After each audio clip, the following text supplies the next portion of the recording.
Black screen startup issues on the Alienware Aurora R9 can often be fixed without reinstalling Windows. We will repair the boot process, restore system files, and troubleshoot startup errors. A lot of errors pertain to this problem, and we're going to go ahead and jump into what should hopefully be a pretty straightforward process, guys. And we're going to go ahead and jump right into it. So first thing I'd recommend doing would be to actually go ahead and boot to the troubleshooting utility on Windows 11. So if you do a hard power off 3 times in a row, Windows should automatically attempt to launch the startup repair utility. And if it doesn't find anything, it will give you the option to select advanced settings, in which case it will take you to a screen that looks like this. Now, if it does not take you to a screen that looks like this, or you're unable to get to that, you can also download the Windows 10 Media Creation Utility, or Windows 11. They probably will make a creation utility for Windows 11 at some point. And it doesn't really matter, you can actually run the Windows 10 utility on Windows 11 as far as I'm aware. And you should be able to run the troubleshooting utilities built in within it. So you just would go ahead and download it to an ISO file and then burn it to a DVD or USB. It'd have to be about 4 gigabytes or more. It couldn't be a small USB flash drive, and it couldn't be a CD. It'd have to be a DVD. And then you boot your computer from it. So depending on the computer manufacturer, you'd have to tap a different key on your keyboard in order to launch that menu, in order to select what boot drive you want to go off of. So it could be anything between the escape key, F2, F8, F12, for example. And those are the function keys on the top of your keyboard. So you may have to just do a little bit of trial and error. Shouldn't take you more than a couple minutes. Googling it would probably be best before you even begin. But anyway, we're ready to go ahead and jump right into it. So we're on the choose an option page. So these will look very similar whether you're booting from it directly within Windows itself, or if you're plugged in a USB flash drive with the media creation utility installed and you selected the recovery option. So when you are setting up your Windows 11 installation or Windows 10, depending on the drive you're using, there should be an option to repair your computer in the bottom left corner of the dialog window, one of the first screens that comes up. You go ahead and select that, and then it would take you to a troubleshooting screen like you see here. And you want to go ahead and select troubleshoot, reset your PC, or see advanced options. And then there are going to be a whole bunch of options in here that we're going to explore in today's video. The first one, we're going to actually go underneath advanced options and then select startup repair, fix problems that keep Windows from loading. So go ahead and select that first.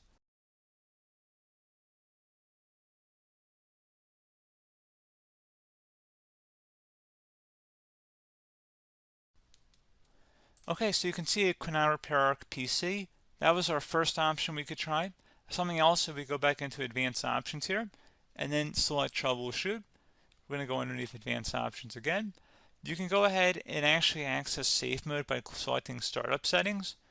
And then if you select the restart button, you have the option on the screen select safe mode with networking, which will give you a key on the screen. It'll tell you which key to press to enter that. I believe it's the F7 key. It'll do that for you.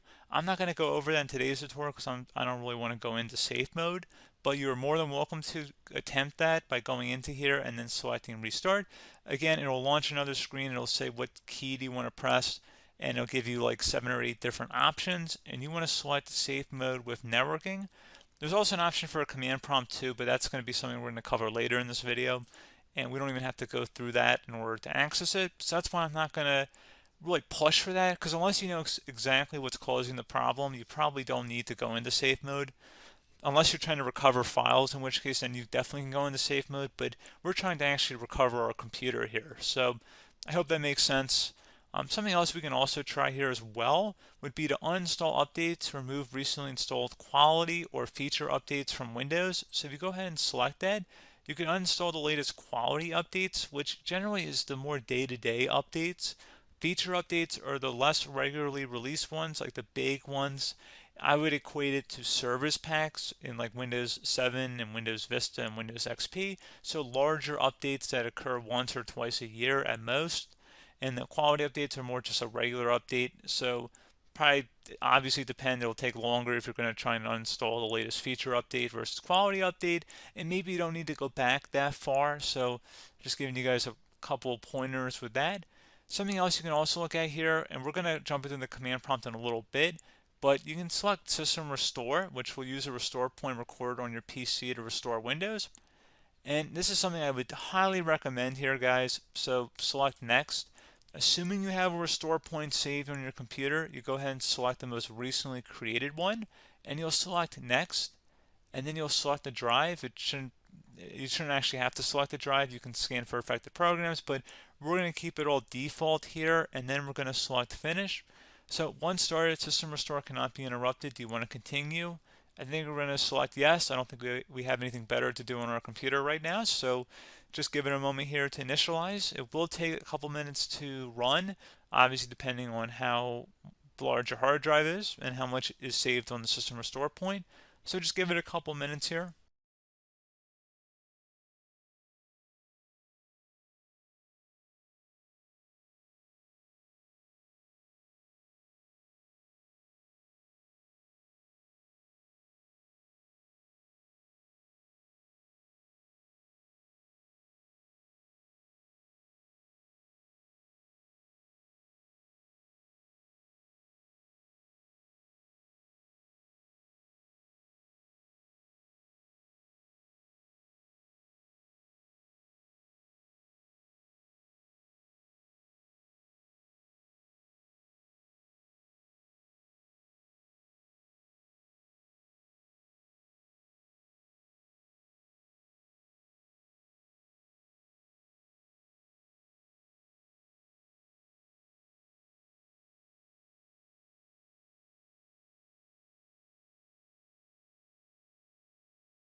Okay, so you can see the system has been restored successfully.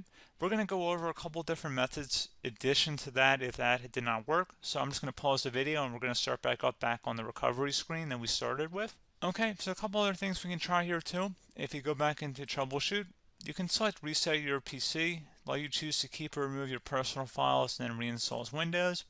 You can select to keep my files, which will remove apps and settings but keeps your personal files. You can also select remove everything, which will remove all of your personal files, apps, and settings. So this is more of a factory reset, the second option here.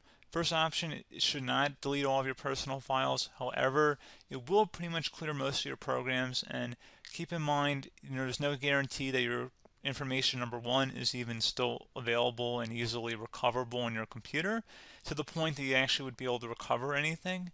And the second point is that there's always a chance that it won't actually recover and it will just do a factory reset anyway. So there's no guarantee that actually would keep your files anyway. So I would recommend trying to get a recovery tool and backing that up first before selecting it anyway. But again, those are a couple different options. And then something else you can try here if you go back to the choose an option. Another option, if you go underneath choose an option and select troubleshoot, advanced options, and now select where it says command prompt. Okay, so the first thing we should do is type our main hard drive here. In most cases, it should be the C drive. So you just do a C colon and then hit enter on your keyboard. So once you're underneath the C drive, we're going to type in dir and then hit enter on your keyboard. It should have program files, users, and Windows all in there. That's how you know you're in the right directory.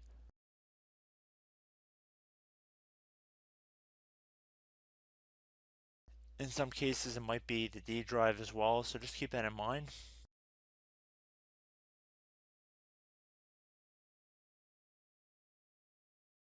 Next thing we're going to do is type in cd space / Windows / system 32 / config,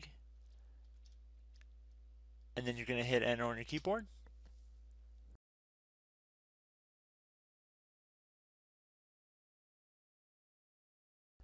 So now you're going to type md space backup, if you've seen other tutorials, it might also say to put down MD backup. That's because the backup name is pretty common when you want to back something up. So you can name this whatever you want, doesn't have to be backup. So if you've already made a backup folder in the past, you could do backup 1, for example. So once you're done setting the name you want the backup to be called, hit enter on your keyboard again.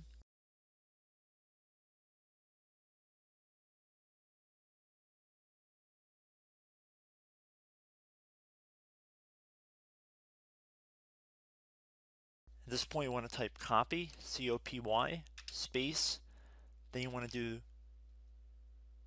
the star symbol above the 8 key, then do a period or a dot, whatever you want to call it, then another star sign, and then another space, and then type backup, and then hit enter on your keyboard.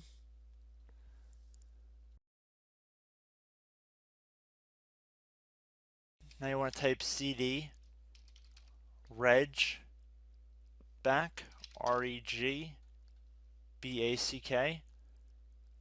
and then hit enter on your keyboard. So now that we are under the reg back, so now you want to type DIR again, and then hit enter.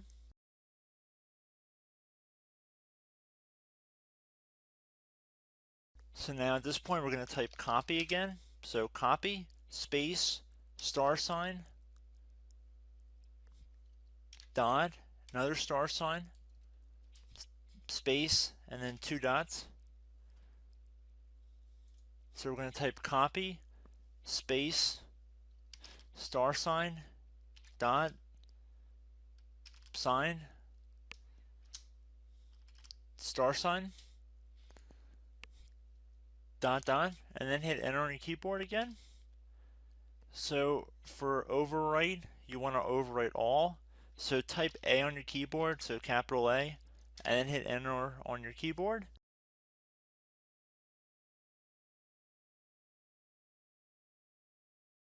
So at this point, you should be good to go. You can close out of the command prompt window. And if you accidentally continue to Windows 10, you should be all set. So I hope one of these 3 or 4 different methods we went through in this tutorial helped you guys out. Again, I'm not sure if you guys heard me earlier, but try to go back into your safe mode if possible and uninstall any programs you know might be conflicting with the Windows startup if you can get into safe mode. So just keep that in mind. Something very simple like that could be blocking up everything. So again, I hope this tutorial helped you guys out, and I will catch you in the next tutorial. Goodbye.